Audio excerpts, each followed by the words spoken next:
फिर से एक बार मेरे YouTube चैनल पर आप लोगों का स्वागत है, वेलकम है।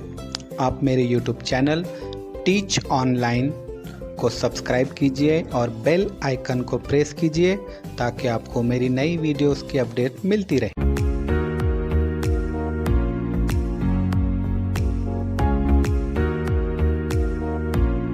Subject maths, topic counting in groups. तो स्टूडेंट, सबसे पहले हम देखेंगे काउंटिंग। काउंटिंग यानी क्या? काउंटिंग यानी किसी चीज़ को गिनना। और उसके बाद हम देखेंगे काउंटिंग इन ग्रुप्स, यानी किसी चीज़ को ग्रुप बनाकर गिनना। अब जैसा कि हम देख सकते हैं, हमें इस पिक्चर में कैंडल नज़र आ रही है, तो हम इन कैंडल्स को काउंट करेंगे और उसके आगे लिखेंगे कि वो कितने नज़र आ रहे हैं। 1 2 3 4 5 6 7 8। तो हम इसके आगे लिखेंगे कि ये 8 कैंडल हैं। अब हम दूसरा एग्जाम्पल देखेंगे।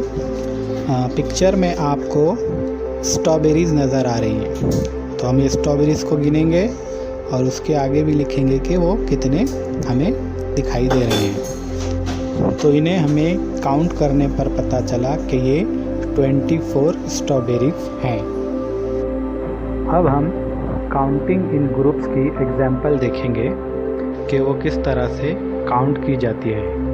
अब आपको यहाँ पर मार्बल्स के पिक्चर नज़र आ रहे हैं। ये मार्बल बहुत सारे हैं, जिसको हम आसान तरीके से गिनने के लिए हमने इसका 10-10 का बंच बनाया है।